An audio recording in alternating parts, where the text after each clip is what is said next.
भाजप आमदार मेघना बोर्डीकर आहेत, आपण त्यांच्याशी या ठिकाणी बातचीत करणार आहोत। विधानसभा निवडणुकीनंतर थेट तुमच्या गळ्यामध्ये मंत्रिपदाची माळ पडलेली आहे, काल शपथ सुद्धा तुम्ही घेतलेली आहे, आजचा दिवस पहिला आहे हिवाळी अधिवेशनाचा, काय सांगा? आनंद होतोय आणि एक जबाबदारी पण मिळालेली आहे, त्यामुळे तेही दडपण मनामध्ये आहे। एकंदरीत जबाबदारी आहे, महिलांचे प्रश्न आहेत, लाडकी बहीण योजना आहे, या सगळ्या बाजू धरून तुम्ही एक महिला मंत्री असणार आहात, काय सांगा? आनंद होतोय सगळ्या महिलांच्यासाठी, महाराष्ट्राच्या महिलांची काळजी घेण्यासाठी।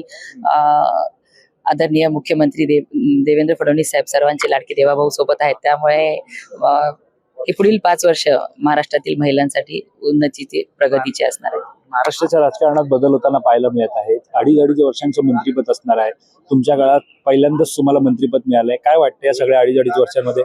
मुख्यमंत्री स्वतः म्हणाले आहेत की काम पाहून एकंदरीत निर्णय घेतला जाणार आहे।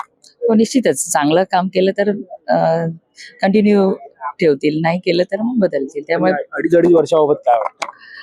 चांगलं काम करणाऱ्याला कसली भीती नसणार आणि शेवटी नेते जे ठरवतील ते मान्य असेल। एक शेवटचा आणि प्रश्न, सर्वांना संधी मिळाली पाहिजे, कारण 132 जण आमचे भारतीय जनता पार्टीचे निवडून आलेले, त्यामुळे सर्वांना संधी मिळाली पाहिजे। कुठेतरी एक नाराजी दूर करण्याचा प्रयत्न आहे का हा? असं वाटत नाही, माझी तर काही नाराजी नव्हतीच, परंतु सर्वांना संधी मिळाली पाहिजे, त्यामुळे कदाचित अडीच वर्षाचा फॉर्म्युला ठेवला असेल। परभणी सध्या चर्चा झालेली आहे, तुम्ही परभणीतून आमदार आहात, परभणीतून येतात, एकंदरीत ज्या प्रकारे सध्या हिंसाचार असेल, घटना समोर येतात, या सगळ्यावरती तुम्ही लक्ष घातलंय का, काय सांगा? आणि पहिल्या दिवशीपासून मी परभणीमध्ये होते, मी स्वतः शहरामध्ये फिरत होते, व्यापारी बांधवांना धीर देत होते। आणि बघा, तो आरोपी तर तात्काळ अटक झाला होता आणि त्यानंतर उद्रेक झाला। आणि आज सुद्धा सर्वांना मी आपल्या माध्यमातून अपील करते की सर्वांनी शांतता राखावी, कुठल्याही अफवांवरती विश्वास ठेवू नये।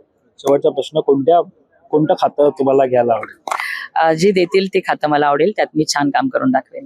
धन्यवाद आमच्याशी बातचीत केल्यानंतर। त्या होत्या मेघना बोर्डीकर।